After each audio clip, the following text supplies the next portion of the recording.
Hier, cette taxe est présentée par le gouvernement comme une espèce de solidarité nationale. C'est quoi votre analyse? Pensez-vous vraiment que ce soit une taxe de solidarité nationale? On parle de 2,8 milliards de francs CFA par an. Combien nous rapportent les recettes pétrolières? Quelle est la part de l'État dans ces recettes pétrolières? Est-ce qu'on a réellement besoin d'aller encore prendre dans la poche justement du Gabonais qui, mon collègue sur le plateau l'a rappelé tout à l'heure, qui a déjà du mal à nourrir ses enfants, qui a déjà du mal à subvenir aux petits besoins qui sont les siens? Quelle est cette solidarité d'ailleurs que l'on exigerait de quelqu'un qui n'a pas les moyens de subvenir à ses propres besoins? Parce que quand on parle de solidarité, on parle de quelqu'un qui a des capacités et qui vient en aide à celui qui n'en a pas. Vers qui on se tourne réellement? Va-t-on se tourner vers celui qui n'en a pas assez pour qu'il l'aide? Qui réellement? Parce qu'il y a une question qu'on ne se pose pas. Est-ce qu'on a réellement réfléchi, on a réellement pris le temps de réfléchir à la solution au problème de la dette? Est-ce que c'est au niveau des poches du contribuable qu'il faut aller chercher de l'argent? Ou il y a, comme le disait tout à l'heure le confrère justement, il y a des niches ailleurs. Il y en a plein. De toutes les façons, il y en a beaucoup.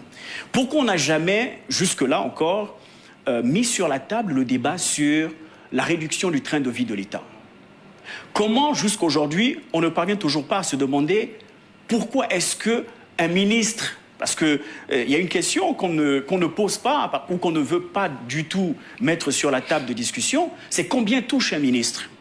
Combien touche réellement un ministre? Je ne parle pas simplement du salaire qui est inscrit sur son bulletin de salaire. Je parle du revenu d'un ministre par mois. Combien touche un ministre? Est-ce que vous pensez que si on réduit le salaire d'un ministre même de 1%, là on parle évidemment de tout le gouvernement, est-ce qu'on ne parviendrait pas déjà à couvrir ces 2 milliards 800 000 francs CFA? Est-ce qu'on ne parviendrait pas à le faire? Parce que si on veut réellement aider le Gabon, il faudrait déjà que ceux-là qui profitent du Gabon puissent commencer à l'aider. Pour qu'on aille demander à d'autres concitoyens de se sacrifier, parce que c'est un sacrifice que l'on va demander aux Gabonais. Je rappelle qu'en 2026, il n'y a pas que cette taxe forfaitaire d'habitation. Il y a une taxe sur les télécommunications.